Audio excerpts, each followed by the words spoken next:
Hello, this is your lazy dev and welcome to my YouTube channel. In the last video we have learned about how to add route, also about HTTP put, post and delete. In this video we are going to talk about model state validation, custom model state validation and throwing different HTTP status codes from our API endpoint. So let's start with model state validation. So what is model state validation? The request that we are accepting for any endpoint, for example, this HTTP post is accepting a request of my task. So we need to validate that the data being sent to the API endpoint is valid. Why do we need to do that? For example, if there is a particular field, so let's say in our case, task name is a mandatory field. Also, the task ID are mandatory fields. In case the user doesn't send this particular data, then there might be an issue with the database. For example, in the database we haven't added the not null check, and so these columns like task ID and task name cannot be null in the database. So why don't we directly hit the database and check whether it is okay to add this particular record or not? The reason is, the more data we send, the more invalid data we send to the database, the more transactional cost it occurs. So in order to reduce that, we add particular checks at the API level itself. So now the question is, why don't we do it in the client side itself? For example, if I am implementing my API, I am implementing the database and I am writing the code for front end as well, then I might handle the model state validation part. I might handle from the client side that I am sending the valid data, and I might skip the check in API. But that is not the case. For example, if I am writing an API for an airline company, so that particular API can be consumed by different travel agencies. So in that case, I can't keep telling each and every travel agency which is consuming my API that they need to send the valid data. Some might omit, some might send some incorrect data. So that will again land up in incurring more transactional cost. So to reduce that, we have decided to implement validation in all aspects. For example, uh, in the database we should have all those null checks. In the API we should have the model state validation, and again in the front end it is good practice to handle all the data validation part. So this is theory about model state validation. Let us see it in action. How can we do that? For that, let me go into my task.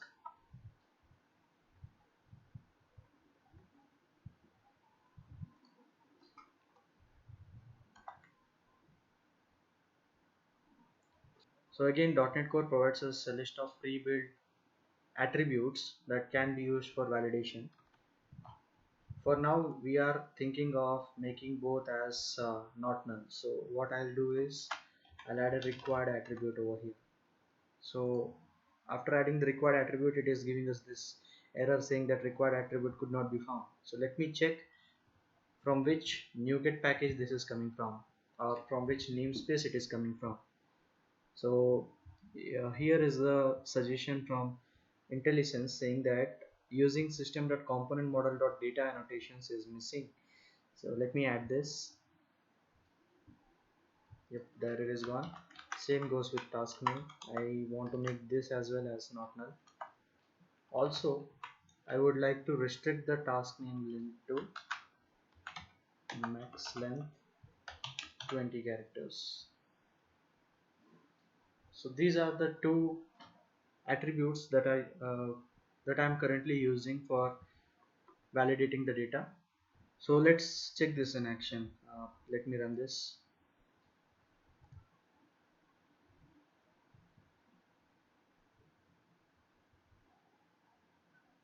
So now with the post endpoint, let me try it out by sending no data, just an empty object.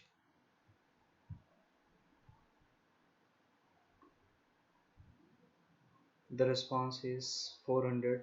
The task name field is required. Also, let me try with a string which has more than 20 characters. So this definitely has more than 20 characters, and let me try to hit the endpoint. Yep. Again, this is giving us an error message saying that the field task name must be a string or uh, array type with a maximum length of 20 characters. So this is model state validation. So if you see, earlier we used to get 200 response each and every time, but now we are seeing a different status code, that is 400. So basically, whenever a model state error occur, then in that case the API throws 400 error. But the problem with this type of approach is the error messages are not pretty much clear. For example, this type or the title or the trace ID, all these things are not completely relevant to the client which is consuming this API. So let us try to handle it in more efficient way. So now in the add task method, let me add a piece of code. If model state dot is valid, and I'm negating the entire statement by an exclamatory mark. So if the model state is invalid, then return, in this case I would like to return a bad request. So now the question is, from where I'm getting this model state and bad request. So all these are belongs to controller base. So if you remember, in the earlier videos we have talked about the controller base, which by default the controller inherits from.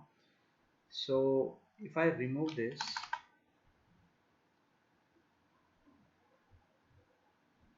then the model state line will get an error saying that the name model state does not exist in the current context. So let me add it back. The model state and okay, bad request, all these methods are coming from controller base. Now let me see what is the error with bad request. So earlier I mentioned that we can use this as iActionResult. So now the add task method is not returning pending task DTO, instead it is returning iActionResult. If we go into bad request, and then I'll go further deep into bad request result, status code result. So here if you see, status code result class uh, is implementing iActionResult. So we know from the basics of OOPS concepts that if you are having an interface and that particular interface is being implemented by any class, then we can create an instance of that particular class and assign it to a variable of type of that interface. So I'm doing the same over here. Now let us check uh, the response of this particular API. Even after adding our own code to check whether the model state is valid or not, there is no change in the response. Let's see whether the code is actually being hit or not. So we can do that by adding a debug point over here, and we can try to debug the code. So if you see, when I click on execute button, the debug point is not getting hit. That means it is not actually hitting our API method. Instead it is directly returning the response saying that the model state is invalid. So where exactly it is happening, let's understand that. So this API controller attribute is responsible to handle that. So after model binding and model validation, this API controller attribute is detecting that if there is a model state failure, then in that case throw a 400 response to the client. So in order to make our code executable, that means in order to make this part executable, we need to make certain changes in startup.cs file. So in startup.cs file in configure services method, we need to add this particular piece of code. Configure API behavior options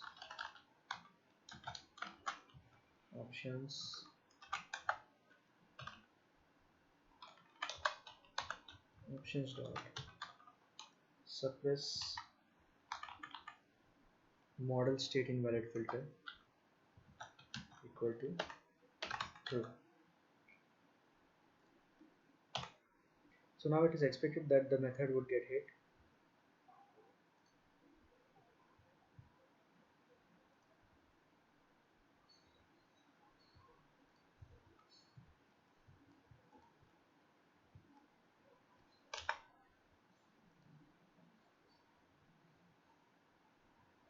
Yeah, so earlier we were not able to see this debug point. So now we are inside our add task method debugging the code. We can proceed each step by pressing F10 on our keyboard. So model state.isValid flag is false. It will return bad request. We can see a slight change in the error response. The error array was present earlier, but now we do not have specific information on which particular uh, property there is a validation error. So we need to tweak the bad request method.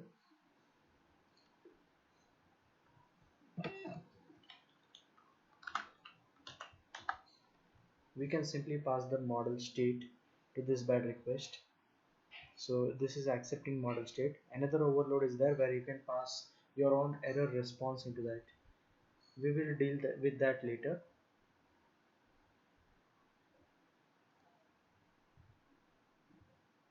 Now if you see, the error response is completely different from what we used to get when the API controller attribute was handling the model state validation errors.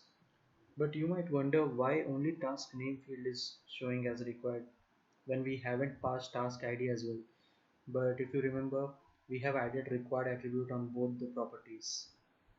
So let's investigate and understand why it is not throwing any error on task ID. Let me place a debug point once again and execute this. So inside the request object, if I see task ID is by default 0 because the default value for an int variable is 0 and the default value for a string is null. So due to that, task ID as 0 is a valid input for task ID, it is not throwing any required error for task ID, but null is not a valid input for task name, so it is showing required only on task name. Instead of these default error messages that are being thrown while handling the model state validation, if you want to provide your own error message, then you can do that as well. Inside required attribute, you can pass error message equal to you have to enter a task name, and along with required attribute which is not actually working in case of integer property, we can add a range starting from, let's say, 1 to int dot max value. Error message equal to please provide a valid number. Let's execute that.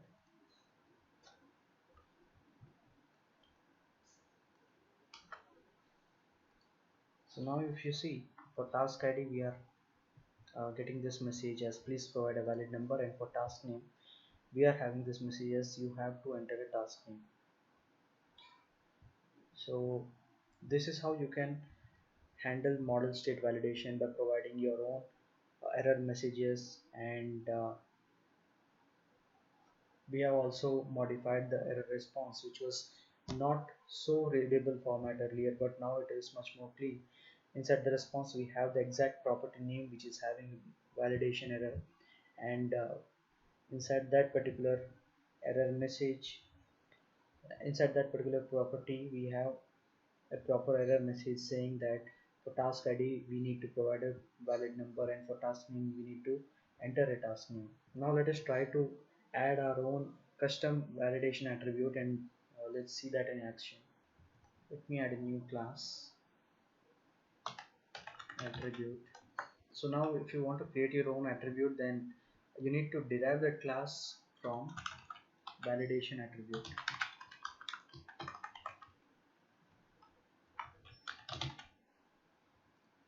Again, validation attribute is missing, so let's try to add this from system.componentModel.data annotations. So now you need to override a particular method. To see this particular suggestion, we have this particular option to generate overrides. Let me use that. Okay, I do not need all of this. Instead,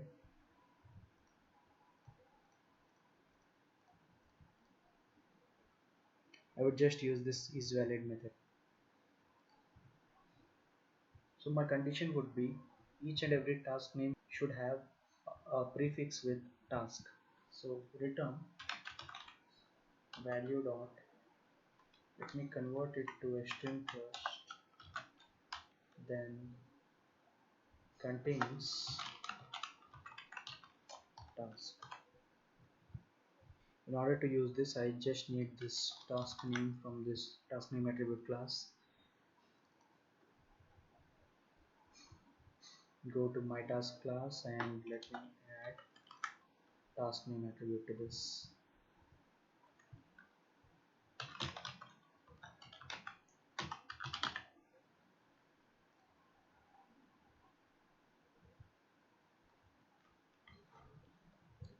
It says the field task name is invalid. That is because it is failing the task name attribute.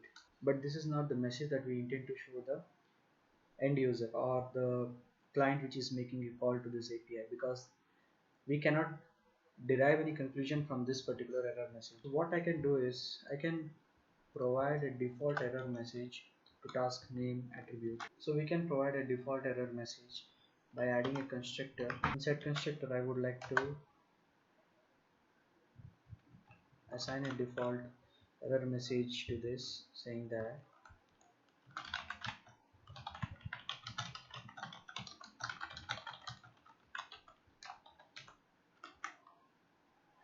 please prefix your task name with task.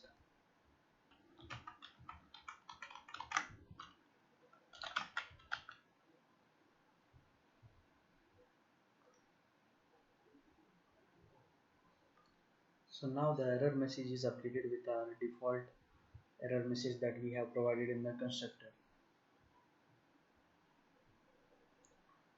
Okay, this is about model state validation. Let us learn about returning different HTTP status codes from our API methods. For that, let us add this get method one more time. So I'll be adding get by ID.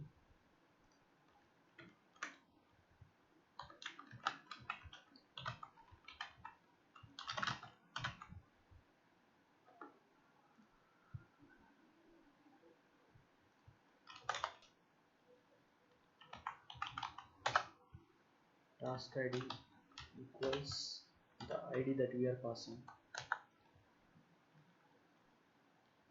Let us check whether we have actual result or not. If result equals null, then in that case we should not be throwing an OK response. Instead, I would like to return no content in such case. Otherwise, return OK response with result. Again, to resolve these errors, we need to update the return type of this method as iActionResult.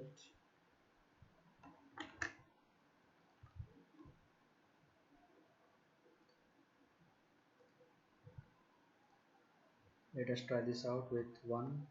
We know that 1 is present in the dummy data, so it should give us 200 key response with valid data. If I try with 3, which is not present, now it is giving 204 as response.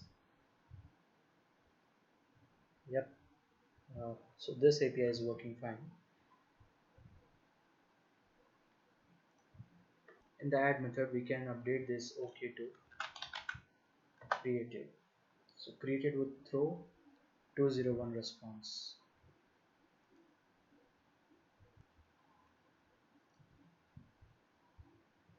So let me try to add a third task. Task name.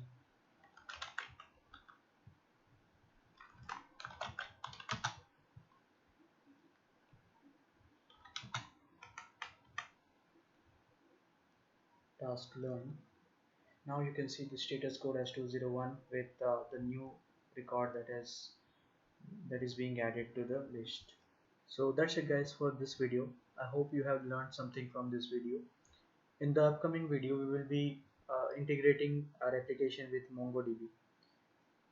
Why I chose MongoDB is, first of all, we do not have any kind of transactional data in our application. It is a plain to-do app where we are just storing the tasks, and we might need to edit or delete those tasks. So I feel MongoDB is much more lighter than SQL database. So that's the reason we are going ahead with MongoDB. Until then, keep learning. Don't be a lazy dev. Thank you.